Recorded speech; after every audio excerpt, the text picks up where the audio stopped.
Hello everyone, welcome to all on my this channel. तो आज हम लोग बात करेंगे पारिस्थितिकी तंत्र यानी इकोसिस्टम से जुड़े हुए उन क्वेश्चंस के बारे में जो उस सीरीज़ को कंप्लीट करने वाले हैं, जिस सीरीज़ की हम शुरुआत कर चुके हैं। तो लेखपाल भर्ती से जुड़े हुए सारे क्वेश्चंस को हम कवर करने वाले हैं, जितने भी टाइप के वो इको सिस्टम से हों, इकोलॉजी से हों, एनवायरनमेंट से हों, या फिर ऐसे ही रिलेटेड टॉपिक से जो आपके टॉपिक आने वाले हैं उसमें। तो आज का फर्स्ट क्वेश्चन शुरू करते हैं। शुरू करने से पहले चीज़ों को हम डीपली समझते हुए चलेंगे और लर्न करते चलेंगे, जिससे कि हमारे लिए वो एग्जाम में काफ़ी बेनिफिशियल हो, उसका आंसर हम कर पाएँ। द फर्स्ट क्वेश्चन इज पारिस्थितिकी, जिसे संवेदी क्षेत्र कहा जाता है, यानी बेसिकली इको सिस्टम का सेंसिटिव क्षेत्र जो होता है, सेंसिटिव एरिया, जिन्हें घोषित किया गया था। तो कब के टाइम में ऐसा किया गया था? तो ये पर्यावरण संरक्षण अधिनियम 1986 के तहत इसे संवेदी घोषित किया, यानी संवेदनशील क्षेत्रों के अंतर्गत इसे लाकर रखा गया है। And the next one question देखते हैं कि पारिस्थितिकी संवेदी क्षेत्रों में कृषि को छोड़कर सभी मानव क्रियाओं को निषेध नहीं है, बल्कि कुछ पर प्रतिबंध लगाया गया है और कुछ को किया गया है। तो विनियमित किया गया है कुछ को, यानी कि उसको सिस्टमैटिक तरीके से करने का एक प्रोसेस बना दिया गया है इस तरीके से। तो बेसिकली होता क्या है कि जितने भी इको सिस्टम से यानी इकोलॉजी से जुड़े हुए क्षेत्र हैं संवेदनशील, जहाँ पर किसी भी प्रजाति के समाप्त होने का खतरा मंडराता है, तो वहाँ पर कृषि का प्रोसेस जो होता है उसको छोड़कर बाकी चीज़ों को बंद कर दिया जाता है। लेकिन कहीं कहीं पर क्या होता है कि कुछ चीज़ों को जो है एक सिस्टमैटिक वे में, स्टाइल में करने के लिए वहाँ पर अनुमति दी जाती है, परमिशन दे दी जाती है, तो उसको विनियमित कहा जाता है। उस चीज़ को यहाँ पर कुछ जगह पर करते हैं। एंड द नेक्स्ट वन कि घासों स्थलों में वृक्ष और पारिस्थितिकी अनुक्रमण को अंश के रूप में जिस कारण घासों को प्रतिस्थापित नहीं करते हैं वह क्या है? तो जल की सीमाओं एवं आग के कारण जो घास के स्थल हैं और जो वृक्ष पारिस्थितिक क्षेत्र हैं, यानी कि ट्री वाले सिस्टम जहाँ पर ये होता है, उनके अनुक्रमण, यानी कि एक के बाद एक जो एरिया वो चेंज होता रहता है उस तरह का। तो उसमें घास के कारणों को, जो घासों को उसको प्रतिस्थापित नहीं करते, यानी उसको रिप्लेस नहीं करते। तो कौन सी जगह पर? तो जल की जो सीमाएं होती उस जगह पर, इस जगह पर ये चीज़ें रिप्लेस नहीं होती हैं। एंड द नेक्स्ट वन देखते हैं कि भौतिक वातावरण में किसी समुदाय का समय के साथ रूपांतरण ही क्या कहलाता है? तो वो पारिस्थितिक अनुक्रमण कहलाता है। ये बेसिकली जो साइकिल सिस्टम होता है इकोसिस्टम का, वो चीज़ें, यानी एक दूसरे पर निर्भर रहना और साइकिलिक ऑर्डर में एक दूसरे पर डिपेंड होकर अपने जीवन को चलाना, वो पारिस्थितिक अनुक्रमण कहलाता है। एंड द नेक्स्ट वन देखते हैं मोस्ट इंपॉर्टेंट कि जैविक अनुक्रमण की प्रावस्थाओं का सही क्रम क्या है? तो इसके लिए पहले नमनीकरण होता है, फिर प्रवास, फिर आस्थापन, फिर उसके बाद में प्रतिक्रिया आता है, फिर उसके बाद में स्थितीकरण आता है। And the next one question देते हैं कि जैव विविधताओं को के नाश का मूल कारण क्या है? क्या वजह है इनके नाश होने का? तो सबसे बड़ा इंपॉर्टेंट जो फैक्टर है वो जीवों के प्राकृतिक आवास की कमी। अभी जिस जिस जगह पर भी रिजर्व एरिया बनाए जाते हैं, टाइगर रिजर्व जैसे आपने सुना हुआ है, या और भी प्रकार के पक्षियों के लिए या किसी जीव के लिए रिजर्व, तो वो उनके लिए प्राकृतिक आवास की व्यवस्था को बनाने के लिए प्रोसेस किया जाता है। बट फिर भी जिस तरीके से सिटी बन रही है, एक शहरीकरण हो रहा है, उस प्रकार से जो प्राकृतिक आवास है जीव जंतुओं के लिए, उसकी कमी होती जा रही, जो इसका सबसे बड़ा कारण है जैव विविधताओं के नाश का और पर्यावरणीय प्रदूषण और वनों का नाश होना। ये सब इसके लिए वजह है जैव विविधताओं के नाश होने का कारण, यानी कि जो भी बायोडाइवर्सिटीज़ में अलग अलग प्रकार की स्पेसीज यानी प्रजातियां पाई जाती हैं, उनके समाप्ति का ये मूल कारण है। नेक्स्ट वन कि जैव विविधताओं को ह्रास का मुख्य कारण क्या है? तो मुख्य कारण यही है कि प्राकृतिक आवासीय विनाश, जो प्राकृतिक रूप से यानी प्रकृति ने जो प्रदत्त किया है इन सबको रहने के लिए स्थान, उन सब का जो है विनाश हो रहा है, जिसके कारण से धीरे धीरे समाप्त हो रही हैं अलग अलग प्रकार के प्रजातियां।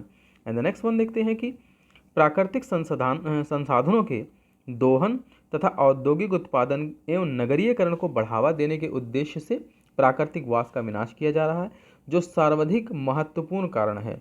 तो यह किस चीज़ के लिए है? जैव विविधता के ह्रास के लिए। अब इन तीनों को देखिए रिपीट करके उसी तरह से क्वेश्चन पूछा गया। तो कई बार एग्जामिनेशन में ये होता है कि आपको क्वेश्चन से आंसर और कई बार आंसर से क्वेश्चन पूछने की कोशिश की जाती है, तो इस तरीके की चीज़ों को भी आप प्रिपेयर करते हुए चलेंगे। एंड द नेक्स्ट वन में जैव विविधता के लिए ह्रास के लिए सर्वाधिक महत्वपूर्ण कारण क्या है? तो प्राकृतिक वास का विनाश। और जैव विविधता के कम होने का मुख्य कारण तो आवासीय विनाश। और संयुक्त राष्ट्र संघ द्वारा जैव विविधता दिवस कब मनाया जाता है? मोस्ट इंपॉर्टेंट, तो ये 22 मई को मनाया जाता है। इस फैक्टर को याद रखेंगे कि संयुक्त राष्ट्र संघ द्वारा जैव विविधता दिवस 22 मई को प्रत्येक वर्ष सेलिब्रेट किया जाता है, मनाया जाता है।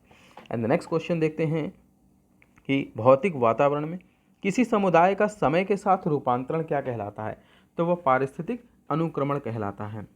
नेक्स्ट क्वेश्चन को देखते हैं कि वर्ष 2016 1916 वर्ष 1916 में पौधों के विभिन्न प्रजातियों का अध्ययन किया गया था तथा अनुक्रमण यानी सक्सेशन को की सर्वमान्य परिभाषा किसने दी थी, तो एफ क्लीनमेंट ने इसकी परिभाषा दी थी और इसके विषय में अध्ययन किया था। And the next one question कि भौगोलिक क्षेत्र की जैव विविधता के लिए संकट हो सकते हैं, तो क्या चीज़ें संकट हो सकती हैं, तो वहाँ के लिए वैश्विक तापन यानी कि जो एक टेम्परेचर इंक्रीमेंट होता है, आवास का विखंडन या फिर विदेशी जाति का संक्रमण यानी कि वहाँ पर लैंड एरिया कैप्चर कर लेना, ऐसी चीज़ों का क्षेत्र वहाँ पे बन जाना, तो वो सारे के सारे जो हैं जैव विविधताओं के लिए संकट उत्पन्न हो सकते हैं। जैव विविधता के लिए बड़ा खतरा है, क्या चीज़ों का बड़ा खतरा है, तो सेम थिंग कि प्राकृतिक आवासों की कमी, वनस्पति का विनाश तथा झूम खेती, ये सारी चीज़ें जैव विविधताओं के विनाश का सबसे बड़ा कारण है। फिर नेक्स्ट वन की बात करते हैं कि देश के पूर्वी और उत्तरी हिस्सों में यह खेती प्रचलित है जो खेती अवैज्ञानिक तरीका है, तो झूम खेती जो है वो एक अवैज्ञानिक तरीका है जिसके कारण से जैव विविधता यानी बायोडाइवर्सिटी को नुकसान पहुंच रहा है और धीरे धीरे ही सही लेकिन कई प्रकार की प्रजातियां इसके कारण से विनाश के कागार पे पहुंच चुकी हैं और जिनका जो है लुप्त प्राय होने की संभावनाएं बन चुकी हैं। एंड द नेक्स्ट वन देखते हैं कि जैव विविधता हॉटस्पॉट स्थलों में किसे शामिल किया गया है, तो इसके लिए पूर्वी हिमालय का क्षेत्र जो है वह जैव विविधता के हॉटस्पॉट के तौर पे इसको शामिल किया गया है। एंड नेक्स्ट वन क्वेश्चन कि भारत में जैव विविधता ताप स्थल यानी हॉट स्पॉट क्या है, तो पूर्वी हिमालय व पश्चिमी घाट, कुछ एरिया पश्चिमी घाट में भी है जिस इसके लिए जिम्मेदार एरिया माना जाता है। एंड द नेक्स्ट वन में है कि जैव विविधता हॉटस्पॉट केवल उष्णकटिबंधीय क्षेत्र जो सब ट्रॉपिकल एरियाज़ हैं उसमें प्रदेशों के ही नहीं बल्कि उसके अलग भी कुछ क्षेत्रों के पाए जाते हैं, तो वो कौन से क्षेत्र हैं, ज़्यादातर वो उच्च अक्षांशीय क्षेत्र हैं, जो अक्षांशीय क्षेत्र होते हैं बेसिकली जहाँ पे अक्षांश रेखाएं लाई करती हैं वहाँ पर पाई जाती हैं, तो उस क्षेत्र के एरिया में भी जैव विविधता का हॉट स्पॉट वाला एक क्षेत्र पाया जाता है।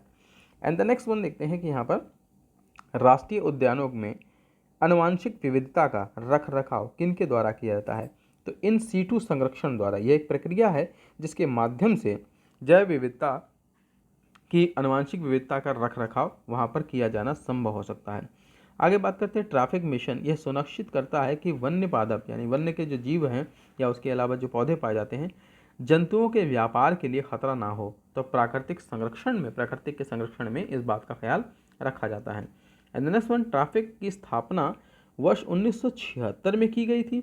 यह एक रणनीतिक गठबंधन है, तो किस चीज़ का है ये, तो WWF-IUCN का यह एक भाग है जिसे आज एक संस्था के तौर पर देखा जाता है। एंड द नेक्स्ट वन देखते हैं कि जैव विविधता को इस प्रकार परिभाषित किया गया है कि किसी पर्यावरण में विभिन्न प्रजातियों की श्रेणी को संरक्षित किया जा सके, इस तरह से इसे परिभाषित किया गया हुआ है। एंड नेक्स्ट क्वेश्चन कि भारत में 4 जैव विविधता के हॉटस्पॉट स्थल हैं, ये हॉटस्पॉट कौन कौन से हैं, किन किन क्षेत्रों में देखे जा सकते हैं, तो ये बेसिकली पूर्वी हिमालय, पश्चिमी घाट, म्यांमार, भारत की सीमा से जुड़े हुए या फिर स्विट्जरलैंड, ये एरियाज़ हैं जहाँ पर ये हॉटस्पॉट के एरिया पे हैं इन प्रजातियों के विलुप्त होने के कगार वाले क्षेत्र।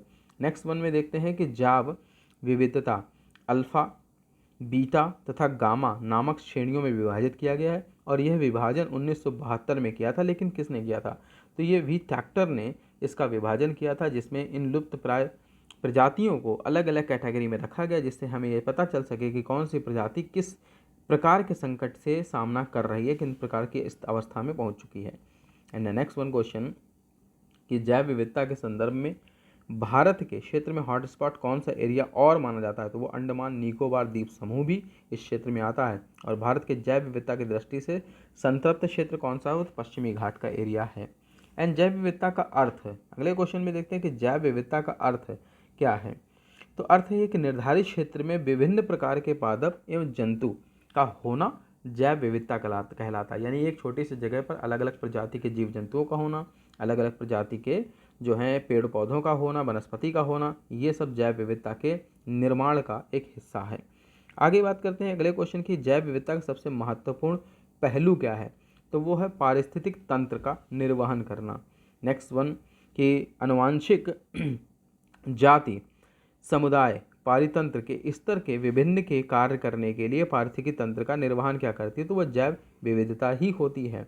जहाँ पर जातियों की, अब ये नेक्स्ट वन की बात करते हैं, नेक्स्ट क्वेश्चन की, जहाँ पर जातियों की पर्याप्तता तथा स्थानीय जातियों की अधिकता पाई जाती है, लेकिन साथ ही इन जीव जातियों के अस्तित्व पर निरंतर संकट बना रहता है, तो वह क्षेत्र क्या कहलाता है? तो उसको हम लोग हॉट स्पॉट के नाम से ही जानते हैं। And the next one most important कि भारत का सबसे लंबा जीवित वृक्ष कौन सा है?